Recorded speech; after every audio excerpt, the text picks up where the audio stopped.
Welcome back and welcome to Masechtas Chullin. I'd like to begin our exploration of Masechtas Chullin by studying a topic that came up. That is, the Gemara discusses a halacha that Gemara says you have to check the animal after shechita to make sure it was a good shechita. Check the simanim, the trach and esophagus, to make sure they were properly severed. The Gemara wonders, okay, what happens if we didn't check? The Gemara says, well, that means that you're not sure if you did a proper shechita. Well, we know what the halacha is if we're not sure about a Torah halacha, safek deraisa l'chumra. So we have to be stringent, and we certainly cannot eat the meat. However, the Gemara brings a dispute between Rabbi Elazar and the Tana of the Brisa as to whether this carcass generates tumah. The Tana of the Brisa says it does, and that's what we would expect. For after all, the Torah says if you have a dead animal that wasn't killed through a proper shechita, that generates tumah, and in fact it's tumas masa, so even if you don't touch it directly, it makes the person tameh.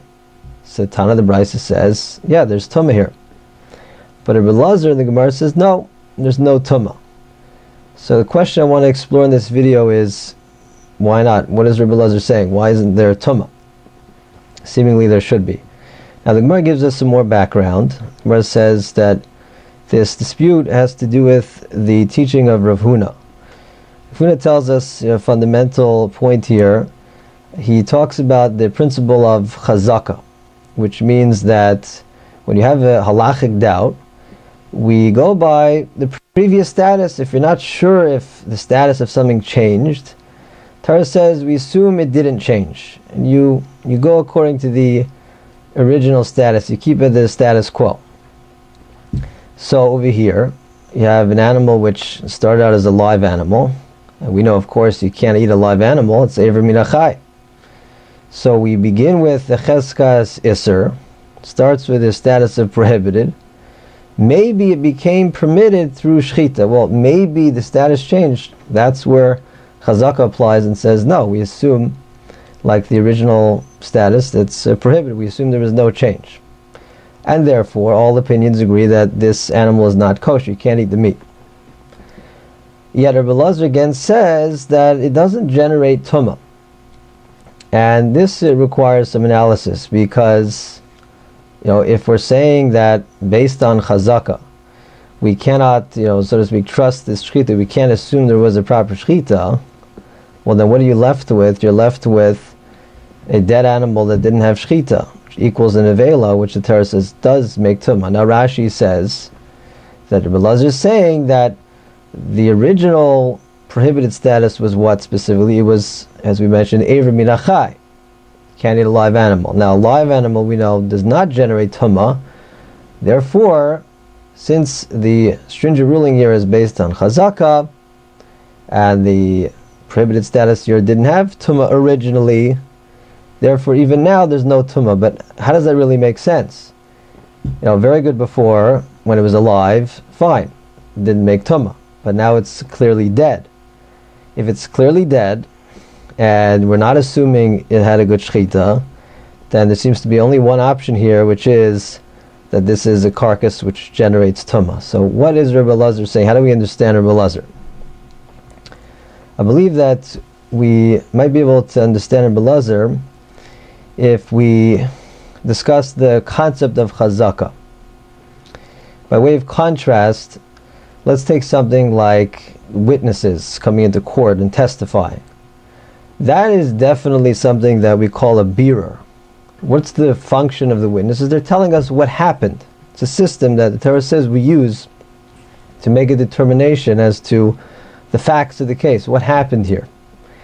And like the concept that the Gemara is going to discuss soon of a rove. Based on majority, we figure out what happened here. It's a bearer. Many Mefarshim understand that that's not what a Chazaka is. A Chazaka is not exactly a bearer. Rather, it's more we call a hanhaga, that the Torah decrees that if you have a question, could be even 50-50 question, we really don't know the story here, but the Torah says the halacha is we conduct ourselves in accordance with the status quo. If it's a concept of just a way to act, then we could start to understand what Rashi is saying here, that we have to therefore get into, okay, what was the particular previous status here, and that's what we're beholden to. It doesn't matter that in terms of the facts of the case, it doesn't seem to add up, because it's just the din in the Torah. You follow the previous status, and if that previous status was, on the one hand, not kosher, but on the other hand, no tumah, then that's the status going forward. That's what we get in the standard Belazar. What about the Tana of the Brisa? It's entirely possible that the Tana of the Brisa agrees that Chazaka is only a din, it's just a way to act. Yet the Tana of the Brisa argues that have a Chazaka which contradicts itself.